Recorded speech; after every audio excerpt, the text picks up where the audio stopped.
제가 5월 13일 날 임명을 받았습니다. 그래서 처음 임명을 받고 취임사에서 어떤 얘기를 했었냐면 우리 직원들한테 제가 아직 뭔가 거대한 전략이나 비전을 얘기하기에는 솔직히 준비가 많이 되어 있지 않다는 얘기를 드리면서, 그렇지만 20년 동안 사업을 하면서 현장에 있었던 많은 문제들에 대해서는 확실히 개선을 하려고 한다라고 해서 몇 가지 얘기들을 시작으로 제가 취임사를 시작을 했습니다. 그리고 무엇보다도 우리의 정책 고객 중에 중소기업, 벤처, 소상공인 분들이 있지만 지난 2년간의 코로나로 소상공인 분들의 피해가 가장 급심했기 때문에 맨 처음에 통인 시장을 제가 갔었습니다.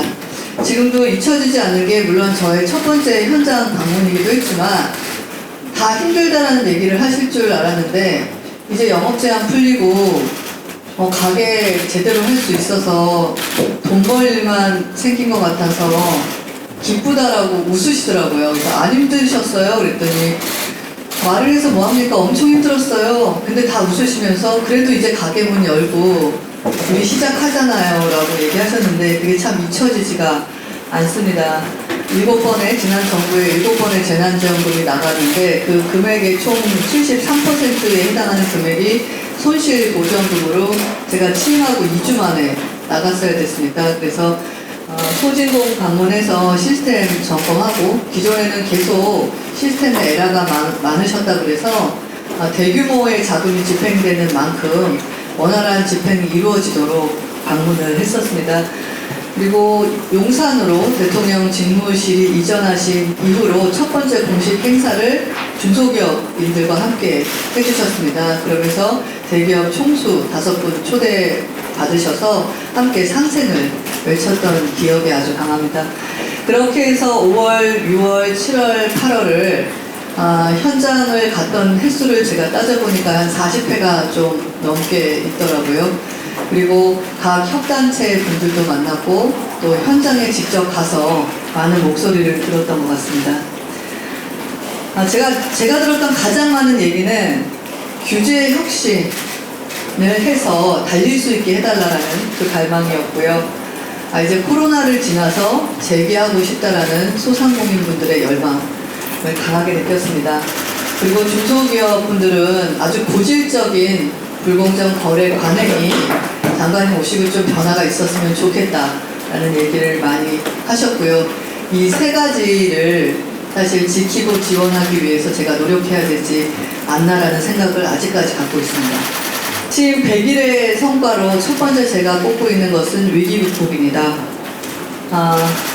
소상공인 온전한 회복 지원, 국정과제 1호이기도 했고요. 아주 상황이 굉장히 안 좋기도 했었습니다. 손실보전, 손실보상금이 22년 8월 24일로 1차 완료가 됐습니다.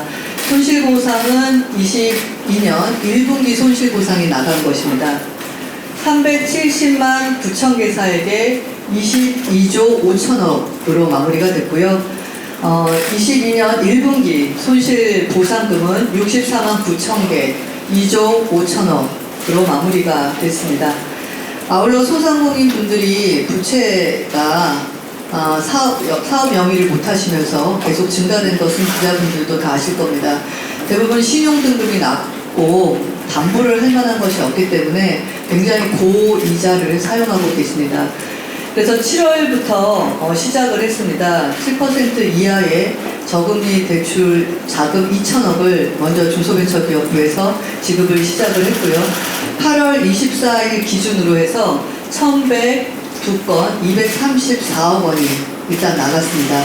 이건 2천억이 소진될 때까지 계속 진행이 될 예정이고요. 9월 말에는 8조 5천억이 추가로 집행을 시작을 합니다. 제가 시작할 때만 하더라도 소상공인 분들의 위기 회복을 하고 나머지는 성장의 방점을 찍으면 될 줄 알았습니다. 근데 한 2달 사이에 상고의 복합 위기가 중소기업을 덮치기 시작을 했습니다. 그래서 바로 6월 29일 날 기업 리스크 대응 TF를 운영을 했습니다. 현재 7차례의 회의가 있었고요. 때로는 그 협단체 분들이랑도 간담회를 하고 관계부처 분들이랑 간담회를 하면서 분야별 대응 전략을 지금 준비해서 내놓고 있습니다. 그 중에 하나가 수출 중소기업 물류 애로 해소 부분입니다. 그래서 중소기업 전용 선적 지원 항로 및 규모를 확대하기 위해서 삼성 SDS랑 CJ 대한통운 이렇게 민간 기업들이랑 함께 당장 할 수 있는 일들을 시작을 했고요. 내년에는 인천공항에 중소기업용 전용 이 물류 선적 공간을 만들게 됐습니다. 다음은 정책적으로 100일 동안 전환된 부분입니다. 첫 번째가 납품대금 연동제를 이제 시범 운영을 9월에 목전에 두고 있습니다. 납품대금 연동제가 상징하는 것은 대한민국에서 뿌리 깊게 있었던 가불 문화에 기반한 불공정 거래를 중소벤처기업부가 바로 잡겠다라는 1호의 신호탄입니다. 9월 2일까지가 접수 마감이고요. 접수가 마감이 되면 9월 중순부터 시범사업이 시작이 됩니다.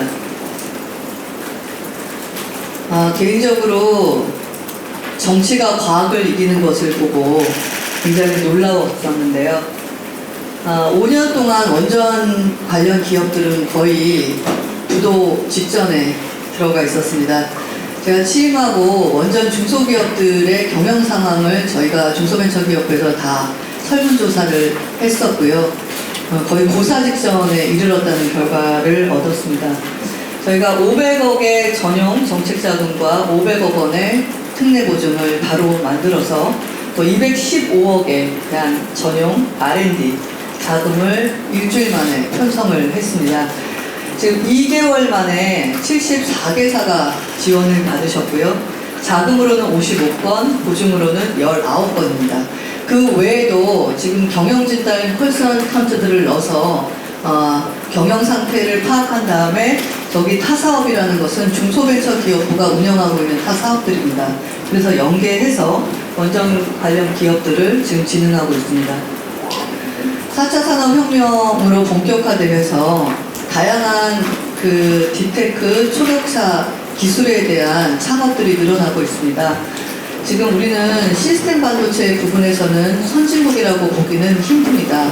또한 이 부분에 대한 설계 관련한 기반 기술들은 대부분 벤처기업, 중소기업들이 보유하고 있습니다. 그래서 이 작은 기업들이 설계한 도면들이 팹리스 파운드리가 없어가지고 실제 제작을 못하는 현실을 파악을 해서 저희가 삼성전자랑 바로 시제품을 제작 지원할 수 있는 민간협력 팹리스 챌린지를 개최를 했습니다. 처음에 말이 나온 것은 그 5월달이었습니다. 그래서 현재 5개 기업이 삼성전자의 파운드리 공장에서 그 설계 도면에 대한 그 제작을 시작을 했습니다. 중소벤처기업도 시제품으로 기업당 1억씩 지원을 하고 있습니다. 다음으로 규제 혁파입니다. 좀 고무적인 이 케이스라고 제가 개인적으로 느껴서 여기다 적시를 했는데요. 사실 규제 개혁에 대한 요구는 비단 이번 정부뿐만 아니라 굉장히 많이 규제 개혁에 대해서 외쳤습니다. 하지만 체감은 거의 되지 않았습니다. 특히나 점점 이게 난이도가 어려워지고 있는 게 뭐냐면 단일 부처의 단일 규제도 풀기가 힘든데 이해관계로 대부분의 규제가 다부처가 포함되어 있는 묶음 규제라는 것입니다. 지금 처음에 넥스트라이즈 6월 17일 날은 그냥 스타트업 행사입니다. 그 행사에서 총리님을 모시고 어떤 경영상의 어려움이 있는지에 대한 간담회가 있었는데 시작도 규제, 끝도 규제로 끝났습니다. 그래서 관련해서 총리님께서 이래 갖고는 안 되겠다고 홀장 토론을 추진을 하셨고 6월 29일 날 5개 부처가 모여서 장관급 회의를 진행을 했습니다. 그 결과 신문 언론에서도 보셨을 겁니다. 4개의 규제가 풀렸는데요. 대표적인 것으로 하나만 말씀을 드리면 우리는 남북 대치 상황이기 때문에 위성으로 찍은 영상들을 대부분 마스킹 처리하거나 저해상도로 강제적으로 떨어뜨립니다. 그런데 구글 얼스를 보면 단적인 예로 국정원에 대한 것은 우리나라에서 만든 어떤 업체에서도 국정원의 위치를 찾을 수가 없지만 구글 얼스를 치시면 굉장히 선명도가 높게 나옵니다.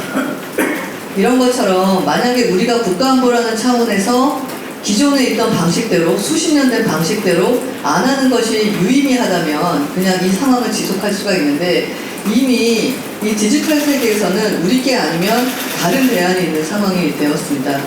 그래서 우리가 보안이라는 이유로 많은 산업을 가로막았던 것들을 점차로 풀자. 그래서 4가지가 획기적으로 풀렸습니다. 아마 5개 부처에 관련된 묶음 규제가 한두 번의 미팅으로 전향적으로 해결이 됐다. 그것도 국가안보와 관련된 이슈가 있던 테마가 저는 이게 윤석열 정부에서는 규제가 풀릴 수 있다라는 신호탄이라고 생각을 합니다. 중소벤처기업부가 주력으로 하고 있는 것이 규제자유특구입니다. 이 내용은 이미 많은 분들이 알고 계실 건데요. 오자마자 고도화 방안을 만들기 시작했습니다. 이유는 뭐냐면 만약에 디지털 헬스에 관련된 규제가 걸린 아이템을 가지고 테스트를 하시려면 강원도로 이사 가셔야 됩니다. 강원도로 기업이 이사 가야 됩니다. 그렇지 않으면 테스트를 할 수가 없습니다. 근데 잘 생각해 보십시오. 대한민국 전체에 대해서는 법과 제도와 이런 것들이 없는 상황에서 하는 것이 리스크하다고 해서 지역별로 특정 아이템에 대한 규제 프리존을 만들었는데 이사 오지 않아서 할 수 없다는 것은 원칙에 어긋납니다. 다만 2주까지 한 기업에 대해서는 R&D가 됐든 세제 혜택이 됐든 그건 지자체와 협의해서 중소벤처기업부가 앞으로도 계속 지속적으로 진행할 겁니다. 하지만 대한민국 어디에 있어도 그 이동을 하지 않고도 규제 자유특구에서 하는 실증 테스트를 모두 받을 수 있도록 진행을 할 예정입니다. 그런 식으로 지금 고도화 방안을 만들어서 바로 고시의 변경을 추진할 예정입니다. 가업승계 제도적 걸림돌 완화에 대해서는 7월 21일 날 기재부에서 대표적으로 발표를 하셨기 때문에 그 내용을 아실 겁니다. 부자들한테 혜택을 주는 제도가 아니냐라는 비판도 있지만 중소기업뿐만 아니라 벤처기업도 1세대들이 다 60대 후반입니다. 우리가 이제는 기업을 지속 가능하게 유지하는 방법과 그 안에서 직원의 고용이 안정적으로 승계되는 부분에 대한 사회적인 합의도 지금 필요한 시점입니다. 굉장히 많은 기업들이 환영을 하면서 안정된 상태로 다음 세대로까지 이어지는 기업 운영에 대한 꿈을 꾸고 있습니다. 100일이 이제 길다면 길고 짧다면 짧다고 볼 수는 있는데요. 일단 지금 말씀드린 것 정도가 제가 100일 안에 그래도 결과를 가시화낸 것들 중에 하나입니다. 당면 과제에 대한 고민을 좀 해보았습니다. 녹색 성장. 만약 이때 우리가 결과를 냈었다면 탄소제로, 탄소 중립, 그 어느 나라보다도 발빠르게 준비가 되어 있었을 수도 있습니다. 창조경제 때 우리가 만약에 진일보 했다라면 소프트웨어나 컨텐츠나 서비스와 같은 무형의 자산에 대한 가치 인정도 됐을 것이고 산업이 굉장히 많이 발전했을 것입니다. 그럼 4차 산업혁명이라는 거창한 얘기를 하지 않더라도 우린 이미 그 사업들을 많이 영위하고 있을 것입니다. 한국판 유릴이 성공했더라면 우리는 이미 실행력을 가지고 4차 산업혁명을 준비하고 있는 기업이 나라가 되었을 수도 있습니다. 무슨 말을 드리려고 하냐면 4차 산업혁명은 어제 온 것이 아니라 저렇게 오래전부터 왔었고 전 정부들은 정확하게 좌표를 찍어서 대한민국이 어디로 가야 될지를 알고 있었습니다. 다만 어디로 가야 되는지는 알았는데 어떻게 가야 되는지가 불확실함으로 인하여 손에 잡히는 것들을 아직 얻었다라고 자신 있게 말할 수 없는 상황입니다. 자, 골든타임입니다. 2030년에서 35년이면 4차 산업혁명의 종주국이, 선두국가들이 거의 판가름이 난다라는 것이 대세입니다.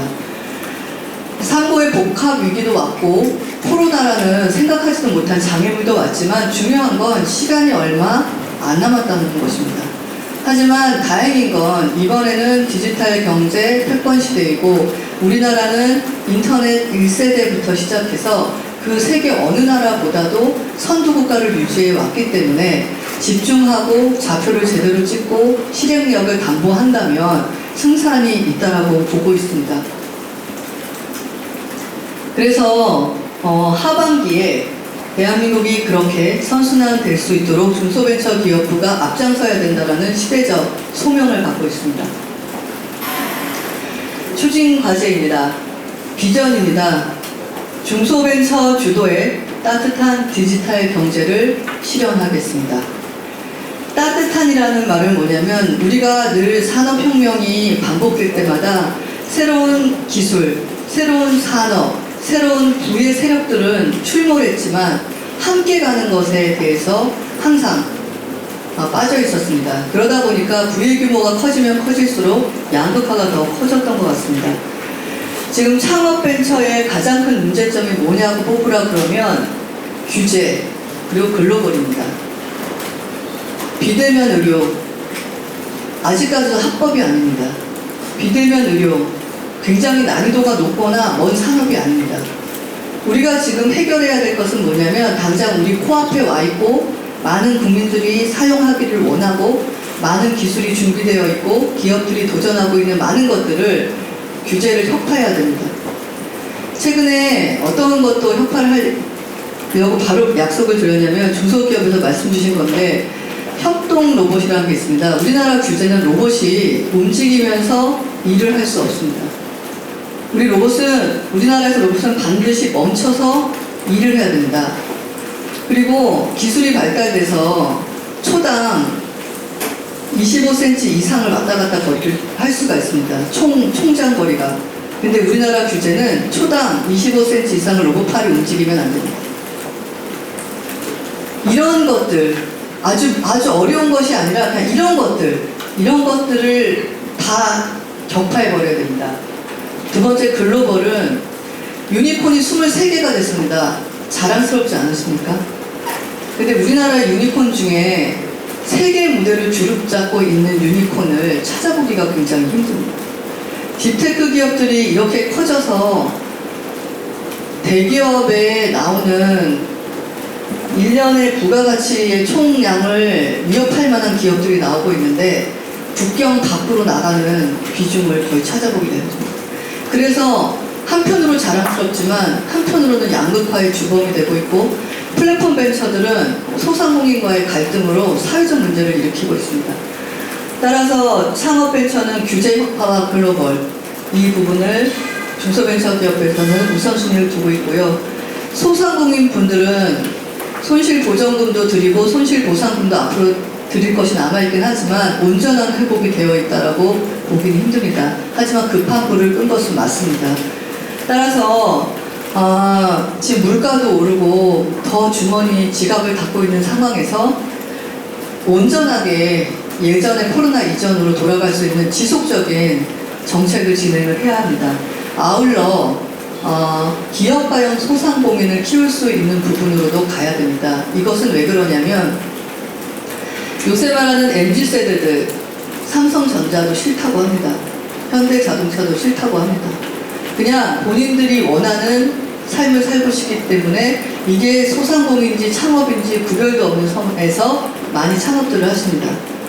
그리고 이 정년이 보장되지 않다 보니까 40대, 50대의 시니어들이 전부 일막을 끝내고 시장에 나와서 또 창업을 합니다. 이 시니어 창업들은 전 세계적으로 창업을 했을 때 성공률이 굉장히 높습니다. 따라서 이분들이 경쟁력을 갖고 기업형 소상공인으로 커갈 수 있도록 해야 되는 시대를 맞이하고 있습니다. 중소기업은 아까 말씀드린 것처럼 불공정 거래를 근절해야 됩니다. 그리고 디지털화입니다. 아시는 것처럼 지금 노동에 참여할 근로자 수가 부족해서 중소기업들은 애를 먹고 있습니다. 이 부분을 다 어떻게 사람으로 극복하시겠습니까? 과거에 남성, 그 다음에 청년, 내국인 이렇게만 구성이 되는데 사람이 안 되니까 외국인 그 다음에 시니어, 여성, 그래도 한계가 있습니다. 결국은 자동화를 통해서 생산성을 가져가야 되는 부분을 진행해야 됩니다. 그리고 이 모든 것을 가능하게 하려면 무엇보다도 중소벤처기업부에 있는 본부와 지방청 그리고 산하기관들이 원팀으로 움직여야 합니다. 그런 부분들을 하겠다라는 것이 지금 우선적 과제라는 말씀을 드리겠습니다. 창업벤처입니다. 외국으로 나갈 예정입니다. 9월부터 시작입니다. 9월에 뉴욕을 시작으로 해서 앞으로 중소벤처기업부가 굉장히 많이 외국에 우리 VC들을 비롯해서 벤처기업들이랑 나가시는 모습을 찾으실 수 있을 겁니다. 그리고 지금 모태펀드가 주는 것에 대한 우려가 많습니다. 그건 뒷부분에 Q&A에 나오실 것 같아서 자세한 설명을 그때 드리고요. 다양한 펀드의 형태를 민간에서 만들 수 있도록 노력을 할 것입니다. 고무적인 것은 작년에 완전 순순 민간 펀드가 대한민국 펀드 전체에서 36%를 차지하기 시작했습니다. 이런 부분들이 꺾이지 않도록 다양한 인센티브로 뒷받침하려고 합니다. 그리고 M&A 시장을 활성화해야 하고 M&A 자체는 기업이 기업을 인수해야 되기 때문에 당연히 민간 펀드가 따라와 줘야 됩니다. 그런 부분에 대해서도 규제 완화를 해나갈 생각입니다. 창업 쪽에 있어서 중소벤처기업부가 고민하고 있는 것은 초격차 기술벤처입니다. 우리나라 벤처의 이 성공 포트폴리오를 보시면 대부분 서비스 기업들입니다. 테크 기업 중에 바이오를 제외하고 본다면 그렇게 눈에 띄는 기업이 많지 않습니다. 하지만 4차 산업혁명 시대에는 기본적으로 테크에 기반한 서비스, 테크에 기반한 이런 형태가 돼야 되기 때문에 그동안 리스크가 크다라고 집중하지 않았던 테크 부분에 집중할 생각입니다. 이 부분은 작년에 비해서 예산을 대폭 증액해 놓았습니다. 그리고 아까 말씀드린 그 규제자유 특구를 글로벌 혁신 특구로 전방위로 확대할 예정입니다. 최근에 어떤 일이 있었냐면 규제자유 특구에서 실증도 끝나고 사업화도 끝나고 다 끝났는데 법령이 제정이 안 돼서 대한민국에 팔지를 못합니다. 그래서 들고 해외 나갔더니 해외는 불법이 아니기 때문에 그 제품을 사겠다고 합니다. 그런데 찍힌 마크가 실증 검증을 해준 게 중소벤처기업부 장관 직임밖에 없습니다. 그래서 보건복지부 장관 직인이 찍혔다면, 과기부 장관 직인이 찍혔다면 판매가 가능합니다. 그래서 그 부분은 바로 지금 수정을 해서 올해부터 진행을 합니다. 그런데 아예 이렇게 한국의 법과 제도와 규범은 늦게 가지만 해외는 이미 진행하고 있는 것과 실증 단계에서 연결고리를 지어서 실증이 완료되자마자 판로가 진행될 수 있도록 하려고 합니다. 그래서 해외로 수출할 수 있는 기술과 제품을 팔고 있는 실증 지역 내지는 그 안에 있는 기업들을 조금 더 집중적으로 지원하면서 시작부터 해외 네트워크를 연결하려는 일을 내년부터 시행하려고 하고요. 사업계획에 지금 현재 착수한 상황입니다. 소상공인 부분입니다. 소상공인은 지난주에 조금 더 자세하게 설명을 드렸던 것 같습니다. 대한민국이 전 세계 10대 경제 강국입니다. 그런데 행복하시나요? 우리가 문을 열고, 집에 문을 열고 나오는 마을이 행복할 수 있다면, 좀 더 따뜻할 수 있다면, 그리고 내가 퇴근길에, 출근길에, 내지는 휴일에 들렀던 그 샵에서 같이 행복이란 걸 만들면서 웃을 수 있다면, 경제강국 10위인 대한민국은 이제 경제적 선진국이 아니라 문화와 가치가 함께 따라오는 선진국으로 도약할 때입니다. 전 그 키가 바로 소상공인 분들한테 있다라고 아주 강하게 생각하고 있습니다. 그래서 소상공인 분들을 대상으로 우리가 벤처 기업을 육성하면서 성공했던 프로그램들을 옮겨가기 시작할 것입니다. 그 중에 하나가 피칭입니다. 젊은 소상공인들을 대상으로 하반기에 중소벤처기업부가 피칭을 진행을 합니다. 피칭에서 뽑힌 기업들은 사업화 자금까지 연계하고 민간 펀드까지 연결할 것입니다. 그리고 초반에 말씀드린 행복하고 따뜻한 동네 만들기의 기본으로 골목상권 단지를 육성하기 시작할 겁니다. 이 모든 것을 다 소상공인 분들한테만 맡기면 그 또한 너무 큰 책임감만 부여를 하는 겁니다. 그래서 상권 기획자 그룹을 지금 만들고 있고요. 좋은 아이디어가 있는 크리에이터, 상권 크리에이터 분만 발굴이 됐다면 전문적인 상권 도시 기획자 디자이너들이 팀으로 붙어서 골목산업 단지를 함께 만들기 시작할 것입니다. 거기에 대해서는 민관이 매칭 펀드로 규모 있는 펀드를 만들 예정입니다. 그 외에 지금 하고 있는 스마트 상점이나 공방, 이커머스 이런 부분, 키오스크, 서빙 로봇, 그 다음에 전자 오더기 이런 부분들은 더 규모를 넓혀서 보급할 예정입니다. 손실보전금, 보전금이 끝나고 나서 이제 아무것도 못 받나요? 그게 이게 아무것도 못 받는다라고 하니까 두려움마저 느껴진다라는 분들도 계십니다. 노란우산 공제를 조사를 했는데요. 가입자의 95%가 다 소상공인이셨습니다. 이 금액이 수십조 원입니다. 그래서 해당되는 것을 가지고 새로운 복지정책을 디자인할 계획입니다. 그리고 아까 말씀드린 조만간 금융위와 함께 9월 말로 예정하고 있는데요. 신규 대환 그리고 초저금리 대출 방안에 대해서 조만간 발표를 할 예정입니다. 소상공인 분들 중에 힘들어 하시는 분도 있지만 희망을 갖고 더 성장하고 싶다라는 분들도 굉장히 많이 제가 현장에서 만나뵙습니다. 그러려면 소비 촉진을 도와드리는 것도 하나의 방법입니다. 그래서 이번 주 31일 날 전야제를 시작으로 동행 축제가 시작이 됩니다. 보시는 것처럼 전통시장 온라인 특별전이 8월 9월에 있고요. 우수시장 박람회도 9월에 있고 또 크리스마스 마켓도 12월에 있고 다양한 소비축제 릴레이를 중소벤처기업부에서 진행할 예정입니다. 그리고 플랫폼과 소상공인 간의 상생 방안, 이것은 지금 외면할 수 없는 상황입니다.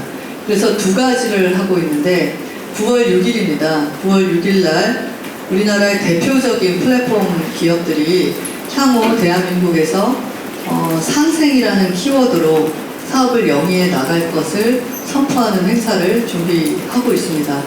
아울러 끊임없는 그러니까 무차별한 마케팅 비용을 들여서 사용하는 클라이언트 수를 넓히고 늘리고 기업 가치를 상승을 해서 적자가 남에도 불구하고 한쪽 기업은 유니콘 기업이 되고 소상공인 부분들은 수수료 때문에 힘든 이 상황을 좀 개선해 보려고 합니다.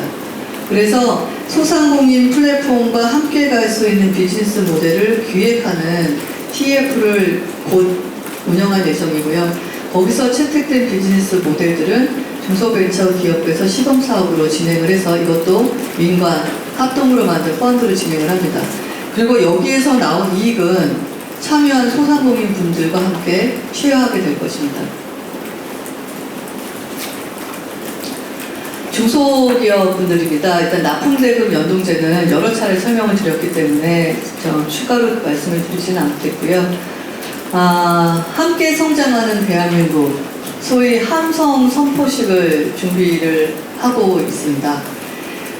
여기에서 우리 중소기업, 벤처기업, 소상공인분들, 원래 대기업분들도 참여를 희망하셨는데 납품단가 연동제 행사가 바로 이어져 있기 때문에 좀 분리를 했고요.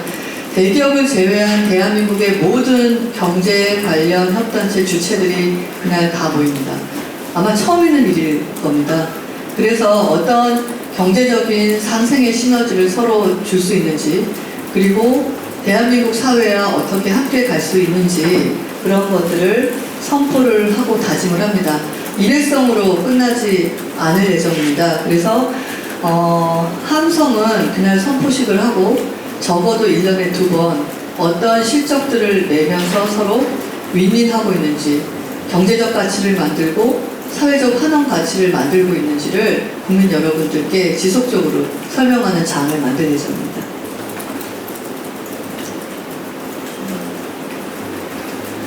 그 다음에 중소기업의 두 가지 하반기 추진 과제는 스마트화랑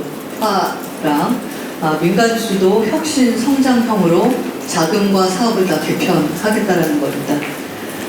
올해면 스마트 공장 3만 개 구축이 완료가 되고요. 원래 목표가 3만 5천 개였습니다. 그래서 내년이면 3만 5천 개가 이제 끝납니다. 끝나서 양적인 보급은 이제 멈추고 구축된 스마트 공장을 돌리면서 거기서 나온 데이터들을 인공지능 위에 올려서 공장 자체가 지능화시켜야 되는 단계입니다. 그 작업들을 진행을 하면서 구축된 선도 기업들이랑 구축을 희망하는 시작하는 기업들 간의 매칭을 통해 가지고 대한민국 중소기업 제조 디지털화를 견인하도록 하겠습니다. 그리고 지금 정부 지원을 민간 주도로 바꿀 건데요. 대표적인 예 두 가지를 말씀드리면 R&D 방식을 다 개편할 예정입니다. 지금은 R&D를 신청하는데 서류가 너무 많고요. 중간에 그 연구비를 횡령하거나 하는 문제들을 근절하기 위해서 만든 너무나 많은 감사용 자료 때문에 실제 기업의 부담감이 커지고 있습니다. 그래서 12월까지 다 개편해서 내년 1월부터는 아주 새로운 방식의 R&D 집행 시스템을 진행할 예정입니다. 그리고 두 번째는 어떤 사업을 하든 중소벤처기업부가 기획을 해서 솔루션이면 솔루션을 공급할 기업을 미리 다 찾아서 이 기업의 이 솔루션을 구매할 경우에 자금을 집행해 주겠다가 예전의 방식입니다. 이제는 크게 기업이 필요로 하는 것을 공급자를 찾아왔을 때 지원해주는 바우처 방식으로 해서 우리는 그냥 서포트만 하고 민에서 필요로 하는 매칭들이 이루어져서 기술 경쟁력과 산업 경쟁력이 올라갈 수 있도록 진행할 예정입니다.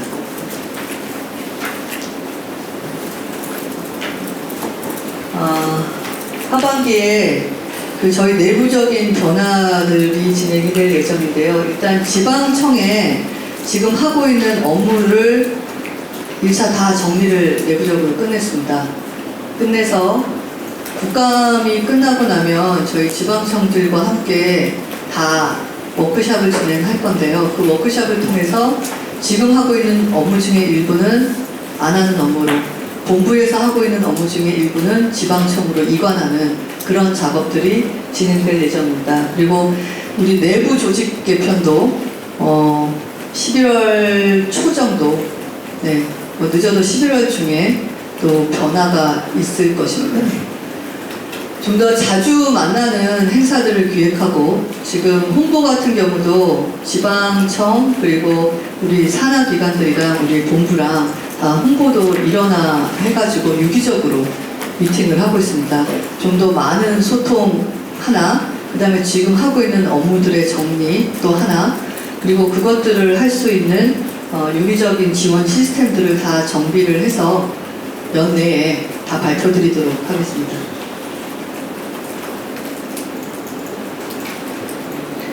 그 내용이 다 포함되어 있다라고 보아지고요. 지금 말씀드린 것에 대한 총 정리 내용입니다.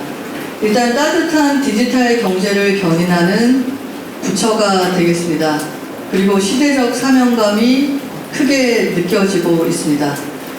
R&D를 해서 산업화에 대한 정책을 세운 다음에 기업을 육성하는 데까지 평균 30년이 걸렸다면, 디지털 경제는 기업이 바로 R&D를 해서 바로 산업화를 해서 바로 기업과 기업이 영향을 주는 그런 상황이 되고 있습니다.